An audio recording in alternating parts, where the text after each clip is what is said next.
Hello, Cougars. Are you ready for some art? I can't hear you. Are you ready for some art? What are you shouting for? This is a computer screen. I just said I can't hear you.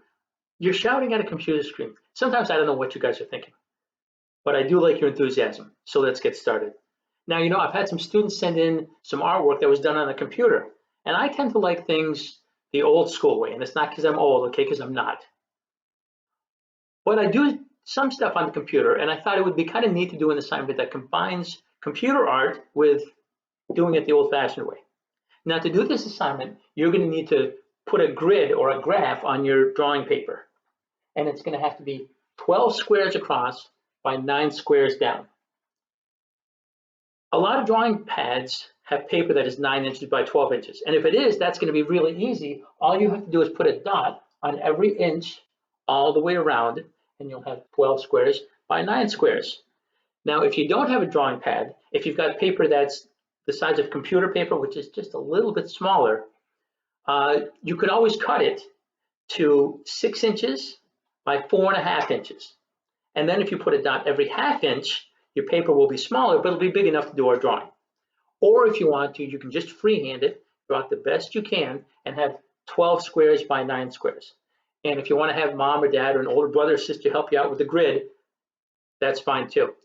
Now, we're going to label our grid to make it easier to know where we're going to put the colors. And I start in the top corner, I put A1.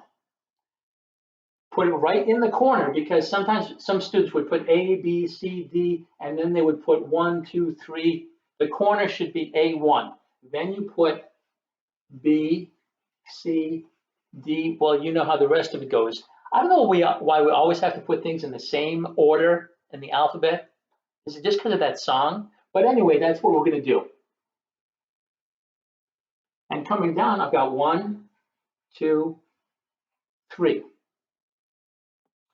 I've darkened all of the alphabet and all of the numbers that I have right here. You don't have to do that. I'm just doing it so that you can even see it at home.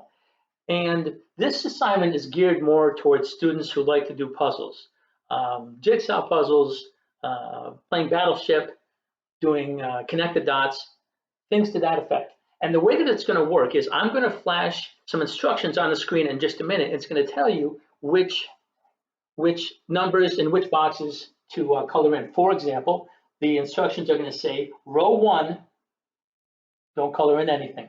Row 2, I'm only going to color in E and F with a green colored pencil or crayon. So I'm going to do that now.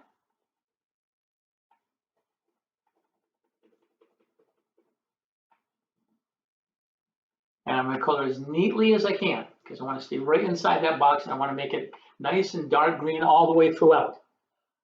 Row 3, I'm going to color D, E, F, G, and that's all.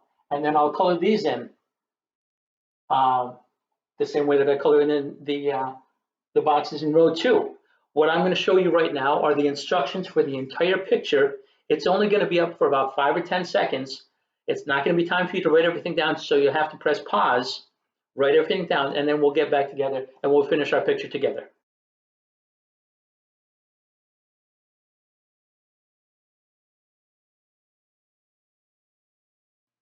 Did you see all your instructions? Now I know it's going too fast for you to follow along and do it. So what you can do is just hit pause, look at your computer screen that has the instructions, and then if you have your paper in front of you, you can just fill in the boxes as you look at the screen.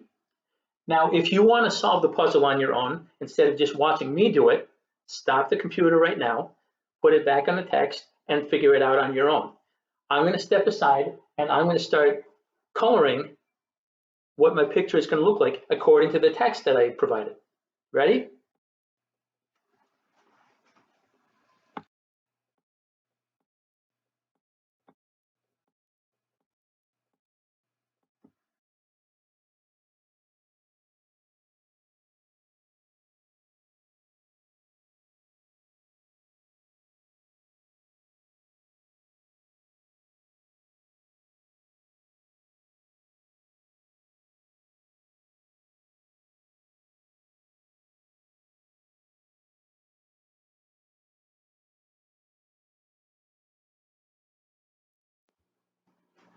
So did you get a cute baby turtle that looks like an old-fashioned computer icon?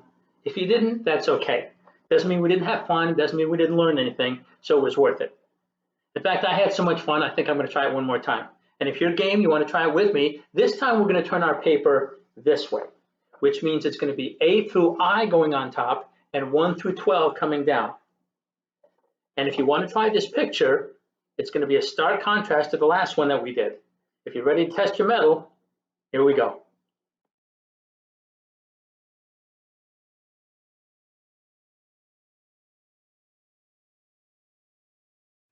So do you have your coloring instructions now? This time I turned my paper the portrait way.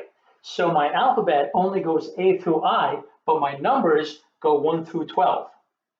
So if you're ready, go ahead and start coloring your picture. I'm going to step aside. And again, if you want to solve it on your own, stop the video right now.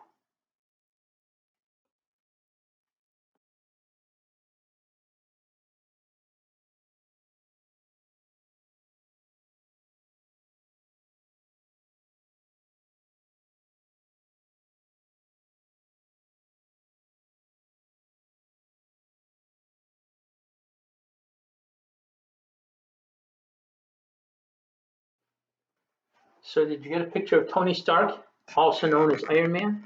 Maybe he needs a little mouth there just to give him a little bit of personality there. And if you didn't get a picture of Tony Stark or Iron Man, that's okay. Maybe you want to do a picture of Iron Man that's not like a pixel. Maybe you want to do a pixel picture on your own without me telling you which boxes to color in. Anything that you want to do that's creative is great. As long as you're staying creative, staying cougar strong, and being good. We'll see you soon.